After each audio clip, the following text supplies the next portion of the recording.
Südamlikud tervitused, armsad valgusolendid ja tere tulemast taas Valguse kanalile.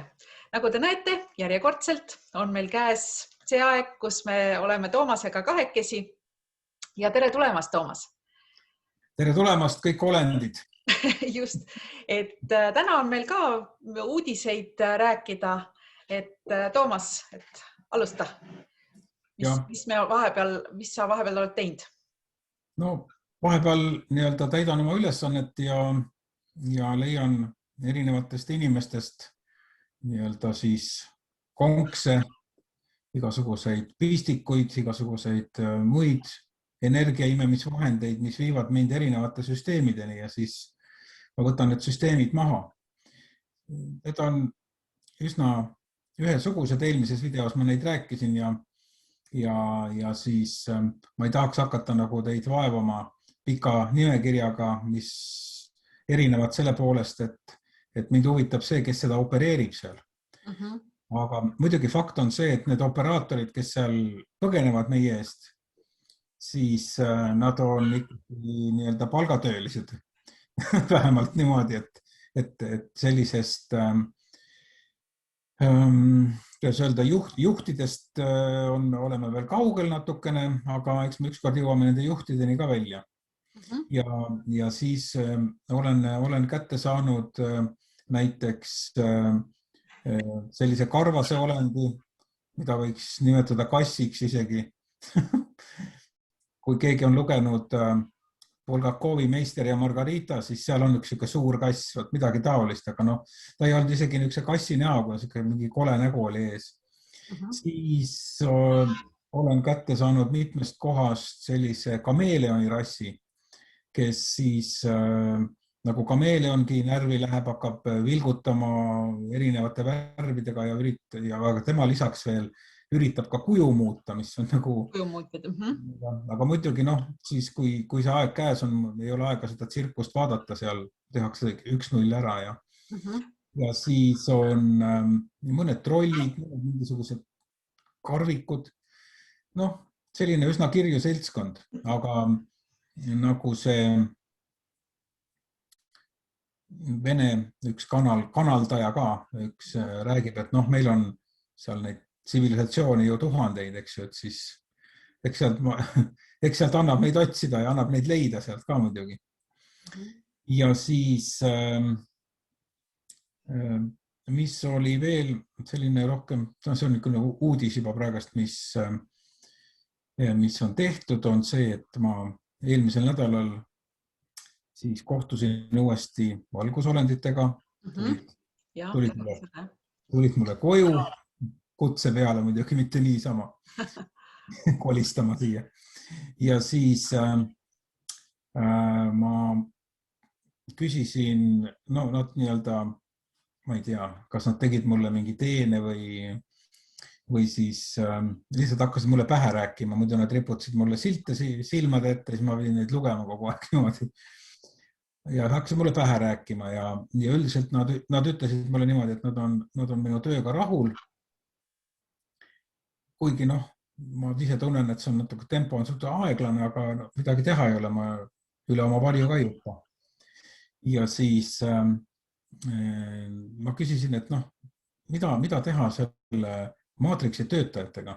Et ma eelmine kord ka põgusalt rääkisin, need on sellised hallid kardinalid, kes manipuleerivad inimestega, tekitavad meis, või vaid tekitavad meie vastu selliseid provokatsioone, mingid skandaale ja muid selliseid asju, kes meid siis, kui keegi teie peale karjub ja ei taha vastuseid saada, siis see on üks selline maatriksi töötaja poolt provotseeritud inimene, kes lihtsalt käitub niimoodi, nagu talle öeldakse või nagu teda sunnitakse. Ja siis nad pidasid omavahel nõu ja ütlesid, et jaa, sa saad sellega hakkama. Ma võin, et okei, ma siis hakkan strateegiat välja mõtlema, mismoodi ma nendest lahti saan. Ja nüüd nad näitasid mulle, kui palju neid on. See oli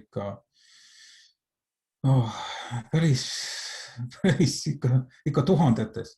Eriti täis oli Euroopa, Austraalias natukene, ka Venemaa osa, läänepoolne osa. Siis huvitav, et Lõuna-Ameerikas suht vähe, Ameerikas muidugi nüüd on palju kooli tähendab. Ja siis teine, ma küsin, kas on veel mingi asi, mis takistab nagu meie nii-öelda seda valguse laskumist ja laekumist meile, siis nad ütlesid, et meil on jäänud veel paar ämblikku. Ohoo. Ja need jämblikud olid Arhangelskist allapoole ühes kohas seal, mitte loomulikult maa peal, vaid ikkagi sügaval maa all. Ja siis ma mõtlesin niimoodi, vaadake, et nüüd mul oleks vaja 2 sellist Kimääri kaitset, mida mul on tegelikult 1.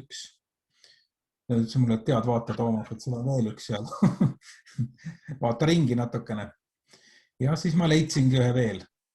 Ja mis ma tegin, võtsin kätte, panin need ämblikud sinna kaitsesse, kus nad siis olid kaitstud kõigi eest. Ma ise alla sinna ei läinud. Ma tundsin, et see on natuke liiga ohtlik. Viimane kord seal pimedas kobasin, et läks hästi kõik. Aga rohkem ei tahtnud eksperimenteerida. Ja siis võtsin nad kaitsesse ja saatsin keskpäikesesse. Aga nende töötajatega oli niimoodi. Praegust on ju, õigemini oli veel sellel ajal, see Kimääri kaitse oli laotunud nagu üle terve maa. Ja need ka kõik inimesed loomulikult ja kõik ka Matrixi töötajad olid loomulikult selle sees, kaasa arvatud mina ise ja teie kõik. Ja nüüd ma võtsin kätte selle kaitse, tõstsin selle lihtsalt ülesse koos nende töötajatega. Sest see kaitse oli selline nagu moodustus sellise kolmnurga, kus ülemine ots on lahti, sellise nagu püramiidi, kus ülemine ots on lahti ja sealt ülevalt siis paistab meile sisse, tuleb meile sisse kõik see universumi valgus, kõik igasugused energiat, mis meil praegust siin ajavad inimese uimaseks, pea valutab, põrus on mingi vilin ja nii edasi, et seda on ülemineku sümptomid kõik meil. Ja ühesõnaga panin selle püramiidi nii-öelda kinni, punni ette ja saatsin kõige nende töötajatega minema keskpäikesesse. Praegusel hetkel on maa nii-öelda kaitseta selles mõttes, et ta on nagu selles mõttes vaba nagu ennegi oli, aga samal ajal ei ole ka mõtet seda mingit kaitset uuesti teha, sest pole lihtsalt kellegi kaitsta. Pole kellegi eest kaitsta, jah. Sest nad on ise öelnud seal orbiidil, et praegusel hetkel ei tule mitte ükski mingisugune reptiilide laev ega mitte keegi ei tule siia ega allide laev veel vähem meid siia kollitama ja praegusel hetkel ongi selline olukord, kus kogu meie kallis maailma valitsus on jäänudki nii-öelda ülemjuhatuseta, kes neid enne juhtisid ja siis nad vaesekesed, vaatake ise, mis toimub, eks ju, täiesti hulluma. Aga muidugi, kui rääkida, mis ma küsisin veel, valgustöötajate käest, et kus kohast üldse tulete? Just seda tahavad kõik teada. Kõik tahavad teada. Igatahes minule öeldi niimoodi, et nemad tulevad Cassiopeia tähtkujust ja seal on siis 5 järjestikust planeeti, nad mulle nagu silmes ka näitasid, nad on niimoodi poolringis. On need planeedid, järelikult nad on nagu ühes valgustsoonis, ühes soojusetsoonis, et nad siis ilmselt on ka ühe temperatuuriga, ühtede elamistingimustega. Ja nad on tulnud, nad on erinevate nimedega, et nad ütlesid mulle, ma kirjutasin üles, kas on Ursara või Urhara, ühesõnaga, sellise planeedi pealt. Ma ei usu, et see meilegi tuttav on, aga lihtsalt tore teada. Võib-olla keegi teine kanaldaja ütleb, et ja, ma olen sellest kuulnud. Ja, väga võimalik. Kõik on võimalik, just on niisugused uudiseid tuleb. Ja siis, kuna ma iga päev puhastan, siis ma võin öelda tõesti, et hirmuenergiat on tõesti väga vähe juba. Ilmselt on kõik aru saanud, et metsas ei ole hunti. kuigi juba teist aastat käib see, et hunt tuleb, no hunti ei ole siiamaani tulnud. Ja ühel hetkel ma mõtlesin selle peale, et oleks tore, et nagu korjan neid allergiaid kokku ja okei, neid jääb ka vähemaks kogu aeg, aga siis ma mõtlesin, et ma korjan kokku allergiat tekitava energia, siis seda oli ka metsikult seal. See on ikka päris niisuguseid pilvi polegi enne olnud, aga see on kõik meie toidust ilmselt suure võimalusega ja muidugi keskkonnast ja kuidagi meil on siin vähem, et no ma ise pakun välja, et see on ka nende chemtrailsidest ehk siis need, mida pihustatakse nagu õhku, need mürgid nii-öelda selle geoinseneerlusega seoses, mis meid mürgitavad päris korralikult meie hingamisteid ja see tekitab allergilisi reaktsioone nagu igal pool. Praegust on jah selline asi, et meil on vist teist kuud on juba pilves kõik, et ma isiklikult ei ole ühtegi näinud, ühtegi jutti taevas. Jah, ei ole jah, täna oli selline ilusam ilm, eile ka. Et muidugi mõni lennuk lendab üksi ka muidugi, et ja kui see chemitrail ära kaob, see on ka jälle puhtam ja muidugi eks maa oskab ennast ise ka puhastada, aga nägite ju eelmine aasta, kuidas Veneetsia kanalid läksid puhtaks ja mingid delfiinid olid sinna sisse.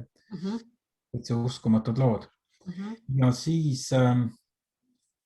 mis ma tahtsin veel rääkida, et praegusel hetkel on nagu tähtis see, ei loomulikult me teeme kellel on veel, teeme tööd edasi ja tegeleme rohkem iseendaga. Ehk siis see annab nagu reaalseid tulemusi ja see annab sellist enesekindlust ja sellist tuimust igasugust provokatsioonide kohta, et kui te näiteks, osad inimesed kannavad ju näiteks maski sellepärast, et nad tunnevad, et ei julge nagu eralduda või ma äkki kardan kedagi nakatuda või midagi taolist, et see on nagu, ja osadel on nagu see psühholoogiline surve on peal, et kui te mediteerite, tõstate oma sagedust, siis mingisugune surve teid ei sega. Ma käin poes täiesti tuima näoga ringi, võtan, mis mul vaja on, ostan ja ma ei tunne, et mind nagu ahistatakse, ma ei tunne seda psüühilist survet. Ma olen täiesti rahulik, täpselt niimoodi nagu enne ja see on niisugune hea tunne selles mõttes, et ma kuulen oma tuttavate käest ka, et mul on nii paha käia seal poes, et ma tunnen kuidagi, ma nagu peaks selle maski ette panema, aga nagu ei taha ja sellised.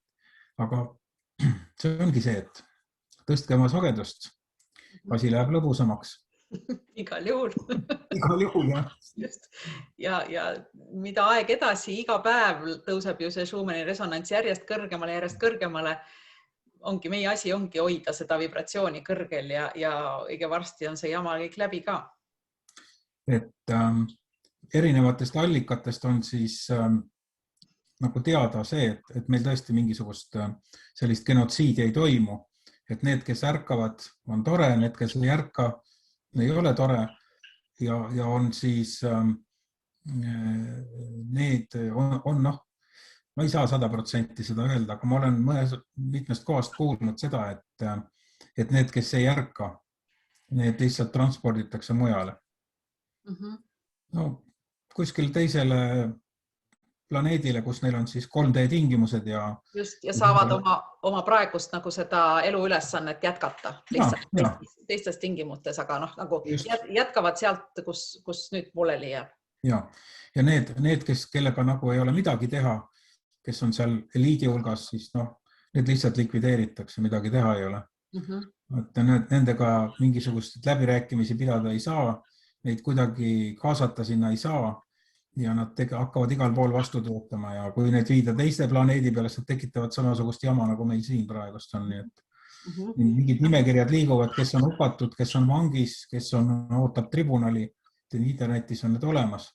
Just, ma just eile sain sellise info, et üle maailma on 2,5 miljonit inimest arreteeritud või hukatud. Ja. Kokku kinni võetud, nii et seda on päris palju. Seda on päris palju, jah. Aga siis minul see nimekiri oli tagasihoidlikum oluliselt muidugi ja kes seda jõuaks lugedagi. Just. Osad nimed on tuttavad, igasugused näitlejad. Nii et meil varsti tulevad kõik uued filminäitlejad, kui filme hakatakse tegema, ma loodan. Ja neid oli seal päris palju, siis igasugused kuninglikust perekondadest, Hollandist, siis oli Hispaania mingi Rootsi. Rootsist. Inglismaa loomulikult ja nii edasi. Harvendamine toimub praegust kõvasti. Jaa, aga see harvendamine on toimunud minu andmetel juba eelmise aasta märtsist aprillist, et praegu on lihtsalt antakse see info teada niimoodi tasapisi inimestele, aga asi on tehtud juba varem. Nii et. Ja. Muidugi osadel on teisikud, osadel on kloonid seal ja see on veel omaette teema ja seal Bideni mask on see legendaarne video, ma ei tea, see on ka olemas, kus juhitakse kaamera, zoomib ja siis kaela peal on näha maski riba, mille serv keelab veel üles. Hoidsid kokku, oleks olnud siukse maski teha, eks ju. Keegi poleks aru saanud. Ja kokkuhoid maksab kätte. Jaa. Valusalt. Just. Okei. Kas on veel mingid uudiseid või tänaseks on kõik? Ja, ega ma ei hakka vaevama teid nii-öelda selle korduva informatsiooniga, milliseid süsteeme ja nad on enam-vähem ühesugused. Selles mõttes, et mõni on trummel, mõni on ripuvad nagu kalmaari kombitsad alla ja ühes on rohkem, teises on vähem ja nii edasi. Selliseid ekstreemseid asju, nagu oli eelmine kord, kus süsteem osutas vastupanu ja siis sai natuke sõdida, siis seda praegust ei ole olnud. Kõik põgenevad, kõik lõpetavad oma töökärmalt ära, kes ette jäävad. Ega sellises valguses, mis praegu planeedil on, ega siin pole lihtne tõenäoliselt. Nende puhul võib-olla tõesti. Aga siis, mis ma veel tahtsin öelda, et vahest inimesed, kes on minuga ühendust võtnud ja kes on siis vabanenud sellest nii-öelda astraalsest saastast, et füüsis ei jõua nii kiiresti järele, kui astraal paraneb. Just. Ja see võtab, selles mõttes imet ei tasu loota, füüsiline keha vaikselt tuleb järele. Just. Ja mõnede haiguste puhul, ma ei ole arst muidugi ja ma ei ravi ühtegi inimest, aga lihtsalt organism võib-olla suudab paraneda, võib-olla ei suuda parandada, eks tuleb siis ju endast ka turgutada seda nii-öelda biokostüümi erinevate vitamiinidega ja siis pärast seda, kui sellest nii-öelda suur puhastus on tehtud. Ja siin praegast on ju veel kuskil odaloopijad on laiali veel ja ja paaris kohas paar pesakonda teemoneid sai maha võtta vahepeal ja niisuguseid asju on olnud, et kusjuures ühed olid suured ja seal oli selline juhus, kus tõepoolest need olid, ma ei ütle, et see on nagu Godzilla, kes on seda filmi näinud, vaadake mõnda posterit, nii suur ei olnud, aga suuruses kuskil 20 meetrit, päris selline kolakas suur. Ja neil oli seal pesa veel kuskil ja siis nendega oli täitsa tegemine. Et sõbrad jäid jätta natukene, siis tuli tulega kaasa aidata. Aga jagu saime. Just. Ja see, millest sa räägid, just see, et füüsiline keha tuleb järgi, mina võin seda kinnitada täpselt samamoodi oma teraapiatega, et üks on energeetiline pool nagu ära muuta, korjata ära ja siis alles hakkab füüsiline keha järgi tulema, sest energia on primaarne ja see, mis on energias, see hakkab alles hiljem avalduma füüsilises kehas. Minu kogemus on täpselt samasugune. Just. Okay. Aga egas midagi. Jah, egas midagi. Kuni järgmise korrani. Kuni järgmise korrani, jah. Et kui on midagi raporteerida. Siis teeme uudises ei ole, mitte midagi ei tee.